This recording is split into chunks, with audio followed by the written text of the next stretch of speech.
You take gold right now at 33.75, up $20 today. 33.75 divided by 42. Silver should be $80 an ounce right now, and that would represent the average price of the last 150 years. If you took the same gold price of 33.75 and divided it by 7, that's what it's coming out of the ground at $482. If you woke up tomorrow morning and silver was $482, people are saying, yeah, right, BS. Silver's recent price action must be viewed within the context of its broader market performance and relationship to other precious metals, particularly gold. When silver eventually reaches $50, it will mark the third test of this critical level in half a century. This remarkable technical development indicates the establishment of a major long-term bottom. This extended compression period suggests a potentially explosive upside once resistance is definitively broken. Veteran precious metals dealer and CEO of Miles Franklin, AndySchectman, argues that silver is deeply undervalued, noting it should be $480 at the geological 7-to-1 gold to silver ratio. In his view, silver's downside risk is limited, while its upside potential is massive, possibly surpassing that of any other asset. Based on fundamentals, Schectman calls silver the trade of a generation, citing record-breaking May deliveries on COMEX as proof of massive accumulation by big money players. He cites Eric Yang on China's aggressive silver strategy, which involves buying unrefined silver and refining it domestically to conceal its true volumes. As the world's second-largest producer, China is bypassing global markets. Speculative demand, particularly from Chinese investors who drove 18% of the silver futures volume in the first quarter of 2025, has significantly influenced recent price movements. These capital flows can quickly reverse direction based on changing market sentiment or macroeconomic conditions. While examining the market, Schectman argues that silver prices are suppressed through leveraged futures, with trading volumes vastly outpacing physical supply. In London, 2.9 billion ounces trade daily against just 290 million available. Several major financial institutions have faced legal consequences for manipulating precious metals markets, with JP Morgan and Deutsche Bank featuring prominently in enforcement actions. With regard to silver, Schectman emphasizes that BRICS nations are exploiting suppressed paper prices to amass physical stockpiles. Schectman notes that China is using surplus US dollars to buy gold and silver instead of treasuries, signaling a move toward de-dollarization. Before we dive into Andy Schectman's sharp insights from his latest interview, make sure to hit that subscribe button and tap the bell icon so you never miss a moment when truth meets the market. Let's get into it. I think it's the value of a generation, Adam, and so do a lot of people, I think, at a much higher level than you and I, and that would be, for example, the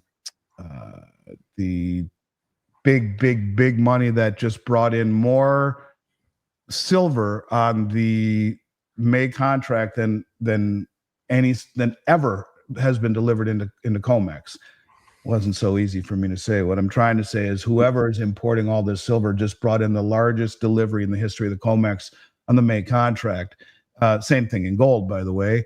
But this is a phenomenon that we are seeing, how China is gobbling up everything and using it in terms of playing the long game, acquiring it for their country for years to come. They're the second largest producer of, his name's Eric Yang, by the way, and the second largest producer of silver in the world, and they're flying all around South America buying doré and concentrate from Latin American miners, disintermediating the marketplace. So here you have the second largest producer in the world who is flying all around Latin America buying unrefined silver right from the miners so that the market doesn't have any idea how much they're buying, paying double what the West will, shipping it back to China and refining it. You have Russia, who has openly said they're adding it to their strategic stockpile. You have India, has bought over 900 million ounces in the last 5 years. That's more than the COMEX and the LBMA combined. And now all of a sudden you see these massive deliveries coming into the COMEX market here in the United States. This is crazy what's happening. And the price is being held down on levered futures contracts, where in London you have roughly a 290 million ounce float, the amount of ounces that are there, but they're trading 2.9 billion ounces a day, 10 times the float, 3.5 times annual global mine supply. They've been able to hold down the paper price. And we've talked about the military industrial complex, and the need for silver and high-tech weapons. But I think when you see these kind of deliveries into COMEX, that reeks of something much bigger than we are being led on to believe. Now, in terms of its technical pattern, we're at almost a 20-year cup and handle formation, and at $35, you're kind of at the bowl, right at the tip of the bowl before it breaks out, the way gold already has. We are right there. Doesn't mean it's going to happen yet. The cartel who's been holding down the paper price for a very long time is more powerful than I would like to admit. But being naked short in this market is as dumb as a mud wall and an existential threat to a lot of these companies. So I don't think there's anything that I've ever seen that offers the asymmetrical risk reward profile that silver does. In terms of downside, I think it's as muted as anything you'll ever try to invest in. In terms of upside, it's probably better than anything. And even if we just took the 150-year price average, which is suppressed, or the ratio between the two of 42 to 1, even though it's coming out of the ground right now, it's 7 to 1, meaning 1 ounce of gold for every 7 ounces of silver in the ground. It used to be 16 to 1 for 5,000 years. And now it's depleting. So it's 7 to 1. With all of that being said, for the last 100+ years, it's averaged, because of gold's role as money and silver's role in industry in the West, at about 42 to 1. So if you take gold right now at 33.75, up $20 today, 33.75 divided by 42, silver should be $80 an ounce right now, and that would represent the average price of the last 150 years. If you took the same gold price of 33.75 and divided it by 7, that's what it's coming out of the ground at $482. If you woke up tomorrow morning and silver was $482, people are saying, yeah, right, BS. That's the geologic ratio. Ask Keith Neumeyer if you ever talk to him. He's a buddy of mine. He'll tell you on your show publicly it's coming out of the ground at 7 to 1. He's the CEO of First Majestic. He says it to me all the time. So somewhere between that 7 to 1 and the historical ratio of 16 to 1, even the 42 to 1 average price ratio since the Industrial Revolution, we're way undervalued. And I don't know of another asset that offers the kind of value where you're seeing the biggest money in the world go to massive lengths, not only to accumulate it, to disintermediate it, and to repatriate it, and to stand for delivery. These things we've never seen before, but they're using the suppression of the paper market in order to do that. I think it's the trade of a generation. And if you really want to talk about a speculative trade where you can clean up, and especially for an IRA, you can trade your gold into silver. Why an IRA? Because there's no taxes involved in it. Those transactions are tax-free. You buy silver at 100 to 1. All it does is get to its 150-year average of 42 to 1. That's over a double. And if it gets anywhere near its geologic ratios, guys like Bix Weir say, well, you're talking 11 times undervalued silver is. And this is what happens when you suppress markets for an extended period of time. The difference is now these countries that are standing up to the West are coordinated, motivated, sophisticated, wealthy, and they know what we're doing. And so they're standing for delivery as a way, playing the long game to I think, subsidize their future endeavors and using not only their trade imbalances, but the dollars. And it's funny because, like, China, as an example, China is now trying really, really hard to use dollars to buy gold and silver with, instead of putting the excess dollars and surplus into treasuries. In fact, they've even extended their import quotas for the banks. And so you have an inside source for the PBOC says we've raised quotas for gold imports last month, which are and telling the banks to use dollars to go out and buy this, even telling them to go ahead and buy dollars in the open market and then use it to buy gold and silver, which then weakens the yuan, which is something that they want, strengthens the dollar, which is something they probably don't want.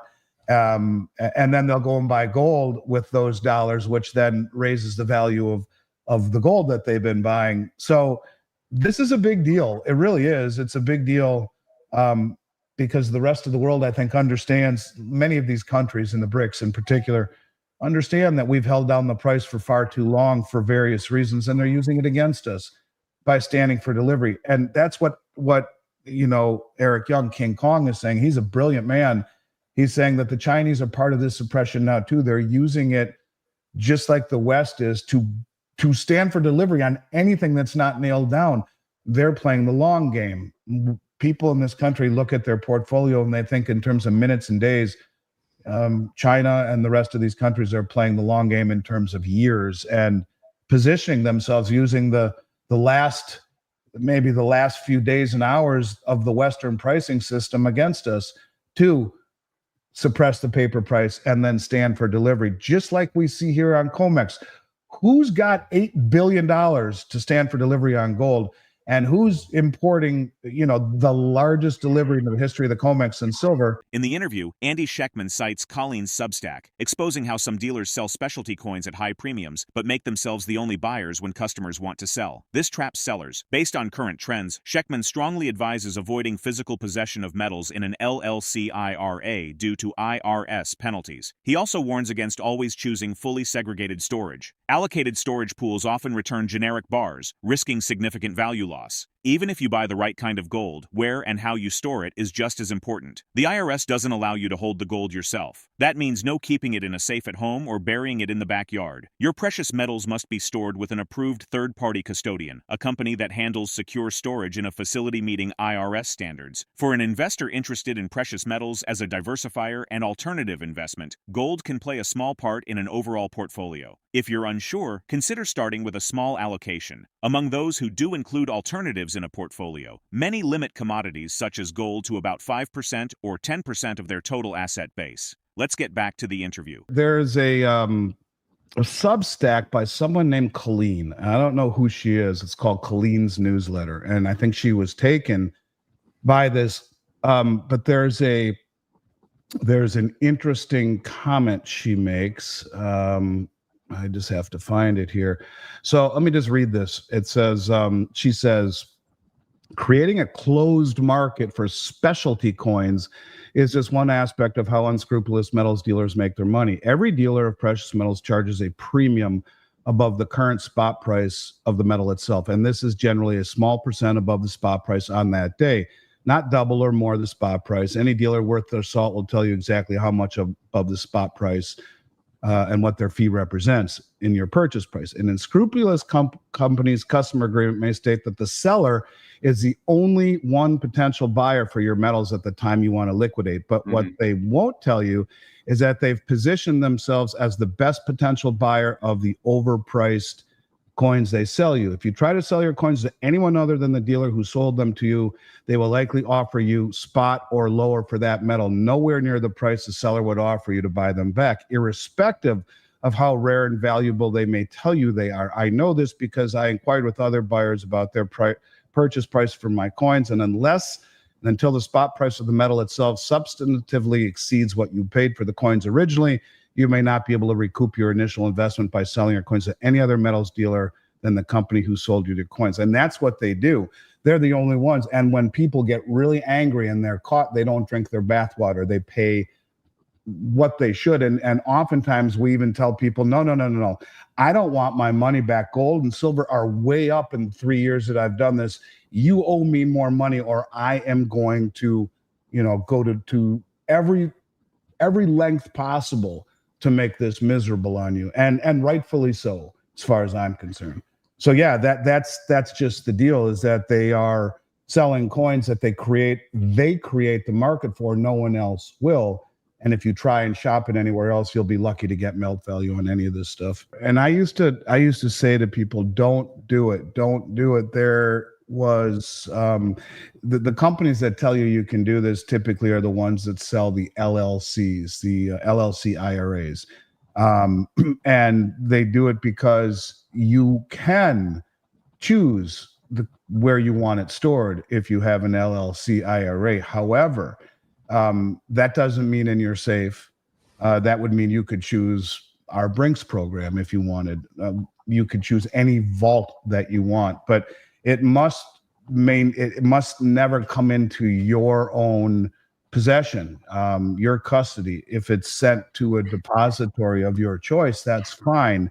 The IRS did rule against a couple who had taken possession of the metal because the LLC, it is a loophole, right? And it wasn't designed for you to evade IRS regulations regarding IRAs. And so I would say you're messing with fire. Don't do it. Don't do it. They came out and said, yes, if you take possession of it, it is a taxable event. And if you're under 59 and a half, you owe 10% penalty and back taxes and penalties as a result of it. So you definitely don't want to hold it yourself. But it's important that you mention that you can possess it, because in any IRA, to me, the key to owning the precious metals IRA, Adam, is the ability to possess it as a taxable event, of course. But you can buy gold and silver, put it in the IRA, and at any point, whether it be prior to 59 and a half, where you would be responsible for that 10% IRS early withdrawal penalty, or anytime, you can request delivery of the metal as what's called an in-kind distribution. and it's a to me the best reason to own the precious metals IRA, which leads me to another very important point, which I mentioned to you the other night, which is choosing a depository that is 100% segregated. You never, ever, ever want to choose allocated and not segregated. I've had horror stories. I told you a couple of them where people chose allocated. And look, I have nothing against Delaware Depository. They're a COMEX facility. I know the owners. He's a great guy. I had lunch with them not too long ago. I have nothing derogatory at all to say about them. They're a legit company. However, they don't segregate IRA silver. They'll segregate your IRA gold, but your silver is allocated. It's not segregated. And what that really means is that it's if an IRA company has a program, well, all of that silver is allocated to that program, but you will not, chances are almost 100% will not get back what you put in. And so if you put in name brand 100-ounce bars, you'll get back 100-ounce bars, but they could very well be generic, which happened to me on thousands of 100-ounce bars. And I'm not joking. I mean, it costs these folks a few $100,000 because they bought 100-ounce bars at $4 an ounce and sold it at near $40 an ounce. But you're talking a few $1 million worth that they bought in Johnson, Matthey, and Engelhard 100-ounce bars. What they got back were almost entirely Academy stackable bars, which are generic, and they would do nothing about it. They said, look, we don't segregate. We just allocate. You put in 100-ounce bars, you'll get back 100-ounce bars, just not the ones that you put in, most likely. Global economic conditions create the backdrop against which silver prices move, with several key factors currently influencing both the potential for manipulation and price discovery. Given these signals, do you see silver as a tactical addition to your portfolio? Or is gold still your metal of choice in a shifting monetary world? Drop your thoughts in the comment section below. If you find this video informative, don't forget to support our channel and turn on notifications to stay informed about our latest videos. See you in the following video.